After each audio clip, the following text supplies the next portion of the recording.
Networking. In this video, I'm going to explain every major networking concept, from the cable that connects your computer all the way up to VPNs, TLS, and load balancers. My name is Diego. I'm a senior DevOps engineer based in Paris, and I like breaking down tech concepts into simple and visual explanations. If you want to see more videos like this one, feel free to subscribe, and that's all. Back to the video. Okay, so let's start from scratch. We have a single computer. If we want this device to talk to anything, we need to at least connect a cable. Ethernet is the standard for wired connections. Physical cables like copper or fiber optic.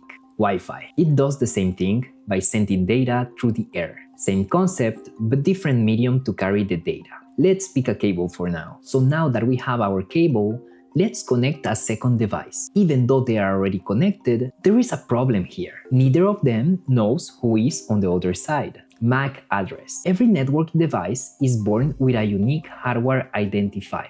It looks something like this, and it's meant to be unique for each device. When two devices are directly connected, they use MAC addresses to recognize each other, and that's pretty cool. But what happens if you need to connect 10 devices or 100? Switch. A switch connects multiple devices on the same network. It reads the destination MAC address on each request and sends it only to the right device. However, there is a limitation. MAC addresses only work locally. You cannot use it to reach a device on a different network. That means that we need a different type of address, IP address, a logical address assigned to your device so it can be identified across networks. They look like this. These ones are different.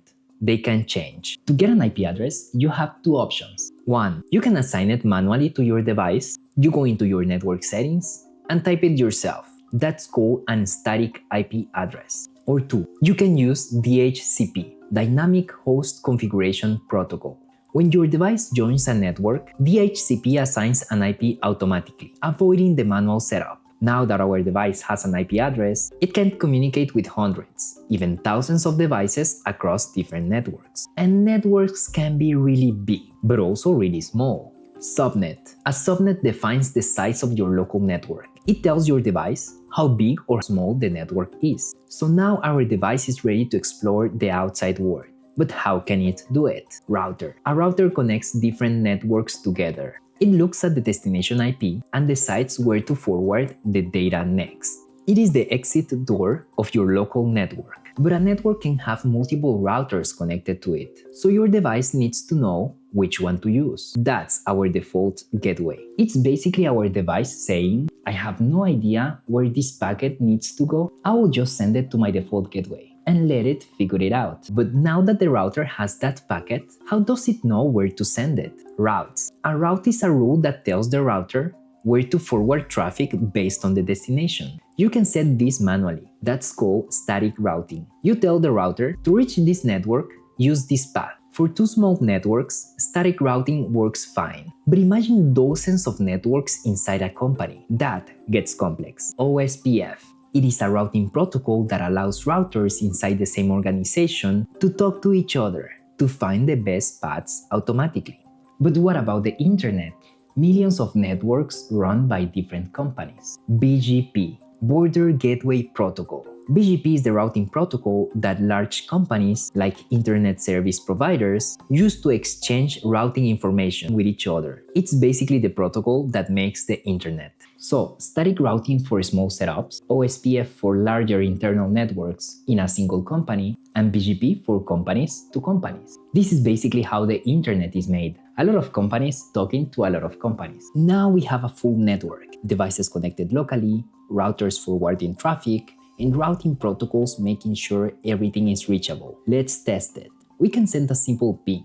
Ping sends a small packet to a destination and waits for a response. If the other side replies, you know it's alive. Ping uses ICMP. It is a protocol used for network troubleshooting. It succeeded. Our data can reach the other side. But there are different ways to send data, different protocols for different needs. TCP. It creates a connection between two devices before sending any data. It's to make sure every packet arrives without errors. If a packet gets lost, TCP sends it again. TCP is safe, but slow, because it needs to wait for the confirmation that every packet was delivered. That's why it's used for things like file transfers. UDP. This one is different. If a packet gets lost, it's gone forever, but it's faster because we don't need to wait for confirmations. That's why it's used for things like video calls, gaming, and live streaming. A few packets lost won't break anything. So TCP when you need reliability, UDP when you need speed. But I have a question. Your PC can transfer files and make video calls at the same time, right? How does it use both protocols at the same time? The answer: ports. A port is a number that tells the device which application should handle the data. IP gets you to the right device, the port gets you to the right application. For example, port 443 for web traffic, and this one for your video call. So our device sends a packet to port 443 on a remote server, but it's not working, like if something is blocking it. Firewall. A firewall controls what traffic is allowed in and out of a network. It can block specific ports, IP addresses, or types of traffic. We need to add a firewall rule so that our packet can finally reach the server. Now we are communicating. Wait, who is this guy? It is a hacker sitting between us and the server, and he can read everything we are sending. Password, messages, all of it. That's because our data is being sent in plain text. TLS. Transport Layer Security. It encrypts the connection between two devices so no one in the middle can read or change the data. You have also probably heard about SSL before. TLS is basically the modern version of it. Same idea, newer version.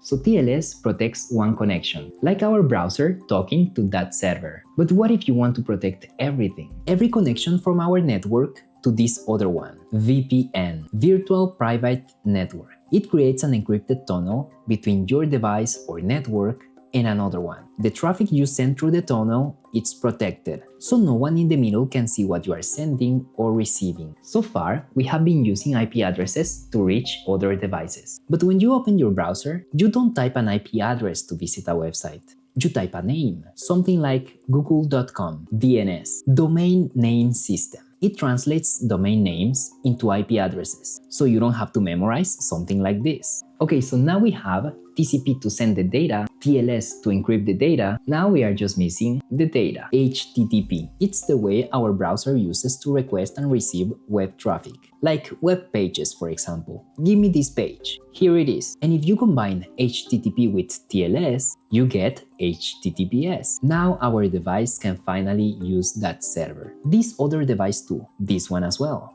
and this one, and this other one, and thousands of them. That server is not going to keep up. Load balancer. A load balancer sits in front of multiple servers and distributes requests across them. This prevents overload and keeps the service running. So let's zoom out and see everything we have covered. We started with a single device and a cable, and we ended up balancing traffic across the internet.